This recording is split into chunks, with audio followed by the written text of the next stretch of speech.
Estamos de volta agora às 18 horas e 26 minutos, começando agora nesse nosso quadro de entrevistas e hoje, para esclarecer todas as dúvidas sobre imposto de renda, eu chamei aqui um grande parceiro, a Bursi Company Contabilidade, que você pode entrar em contato em todas as redes sociais, aí para ter um serviço financeiro que você está precisando, pode contar com eles. E ao meu lado aqui já Larissa, que veio representar a Bursi Company. Muito obrigado pela sua presença. Obrigado ao Fernando, que liberou aqui a Larissa para estar conosco nesta tarde. E imposto de renda é um assunto muito necessário ainda, né, Larissa? Necessário, polêmico, dá muito nervosismo para muitas pessoas, mas a gente está aqui para desmistificar, falar que está tudo bem. Com certeza.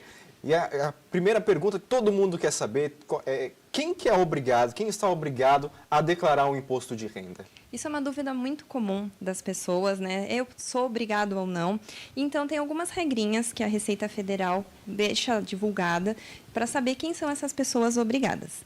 Então, elas começam com pessoas que tenham recebido rendimentos tributáveis acima de R$ 28.559,01 no ano.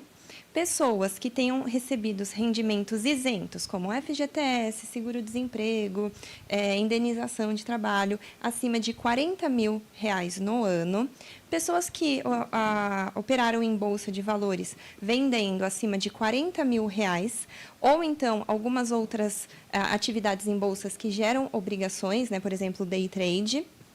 Pessoas que tiveram receita bruta de atividade rural acima de 142 mil uns quebradinhos ou que querem compensar prejuízos. Pessoas que possuem bens e direitos, que a gente está falando de investimentos, estamos falando de imóveis, estamos falando de terreno, propriedades, enfim, acima de R$ 300.000.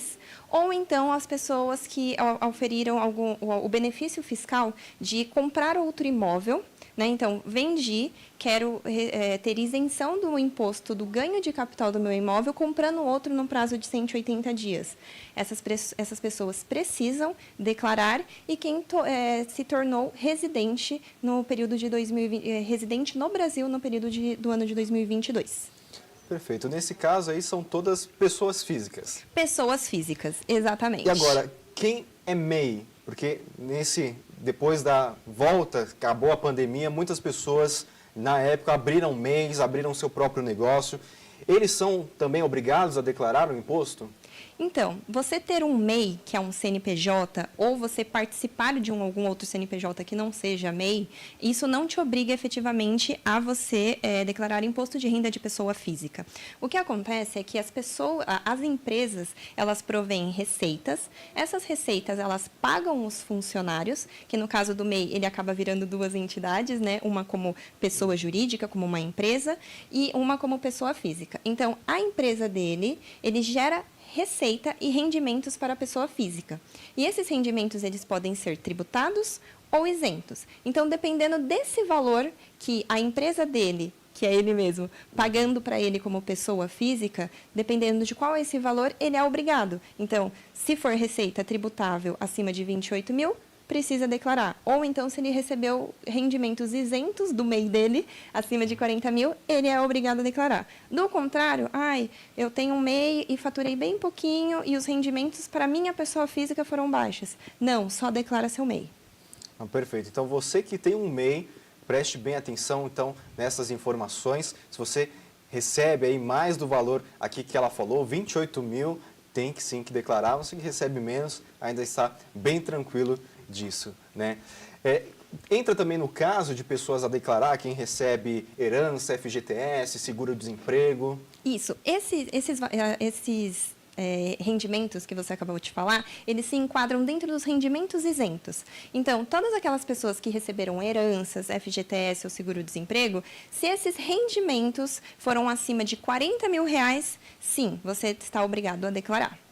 Não, perfeito.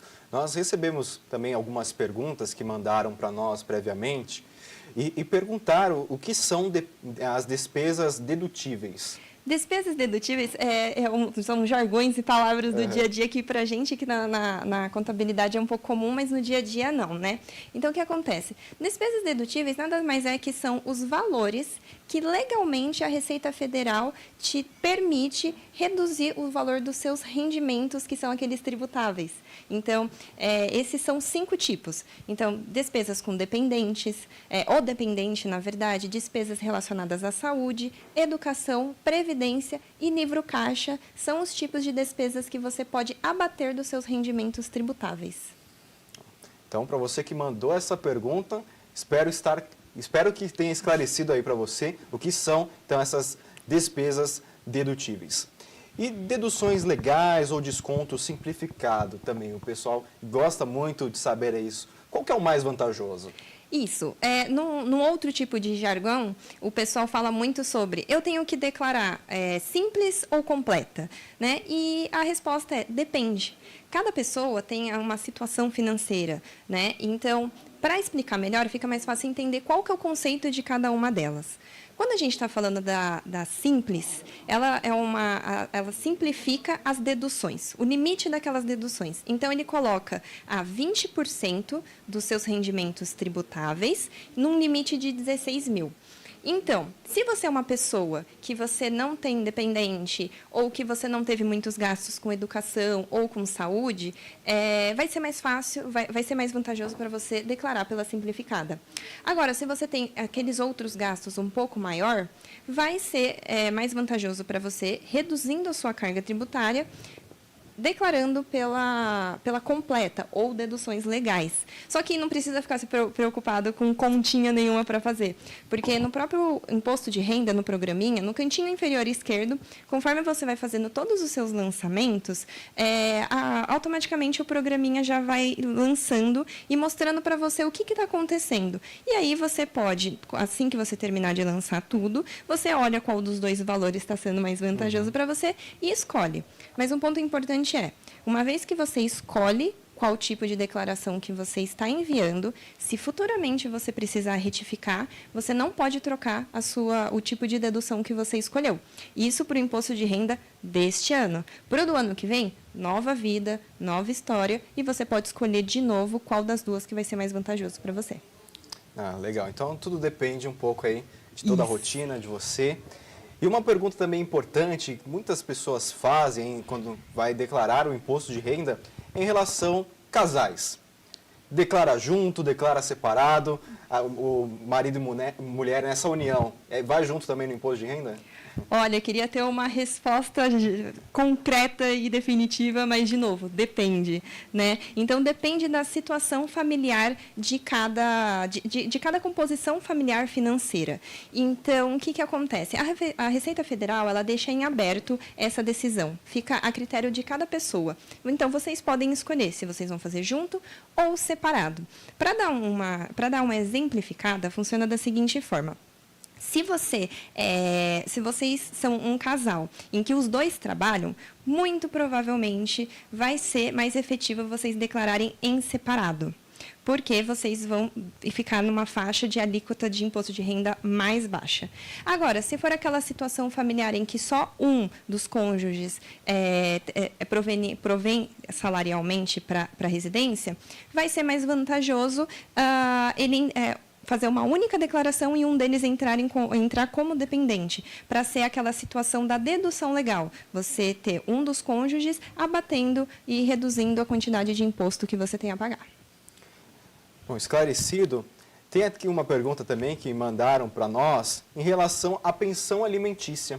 Como que se encaixa nisso? O que mudou para quem recebe a pensão? Nossa, isso é uma novidade muito boa, muito interessante, porque no ano passado, em agosto de 2022, foi publicada a ação direta de inconstitucionalidade número 5422, em que ela declara que, a partir de agora, os rendimentos que provenham de pensão alimentícia, elas são agora consideradas rendimentos isentos e não tributados.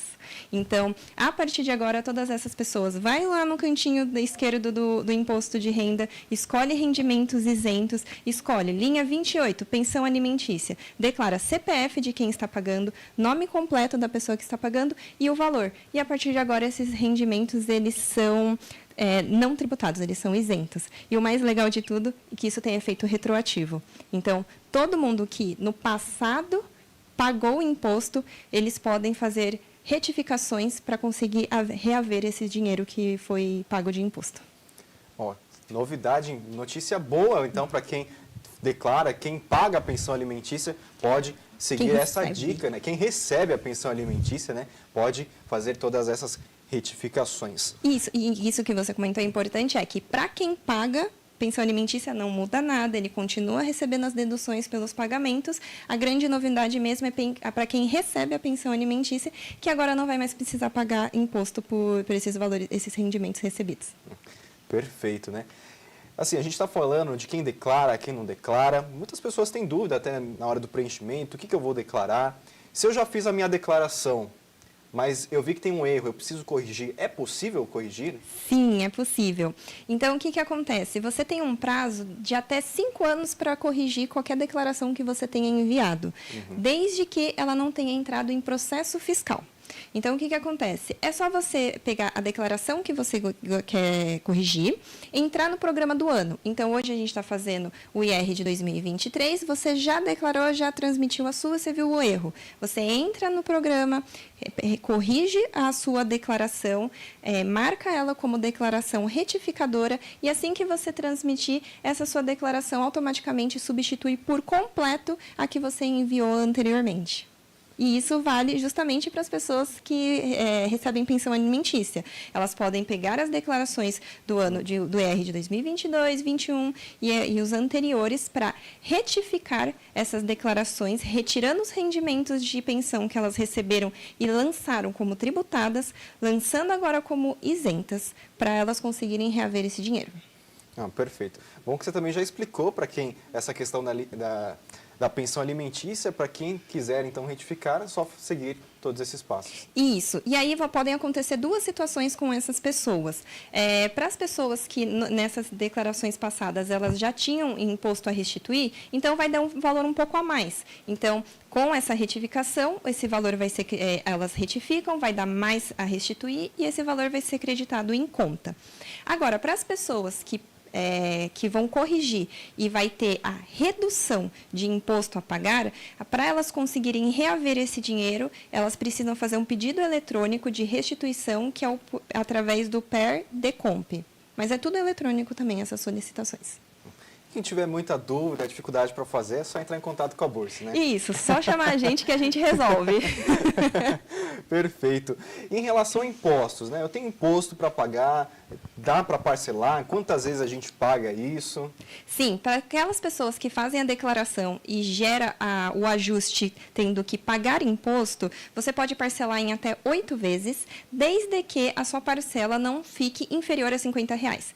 R$50 é o limite inferior das parcelas.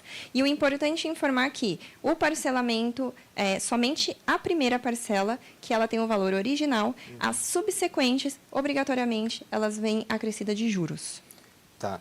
E se eu tenho um imposto para ser restituído, quando, como que a gente entra para receber esse valor? Assim que você transmite a sua declaração, antes de você transmitir, uma das informações obrigatórias que você precisa colocar, caso você seja uma pessoa que tenha imposto a restituir, você precisa informar suas informações, você precisa colocar suas informações bancárias, né? Então, você pode colocar informações bancárias ou o seu Pix, né? E, obrigatoriamente, esse Pix tem que ser a chave CPF, porque a sua restituição ela é depositada em conta bancária, em sua titularidade obrigatoriamente, e a forma de pagamento ela acontece pela Receita Federal através de 5 lotes, sendo que o primeiro lote já é dia 31 de maio e o último lote, acontece um por mês, o último lote acaba sendo em setembro.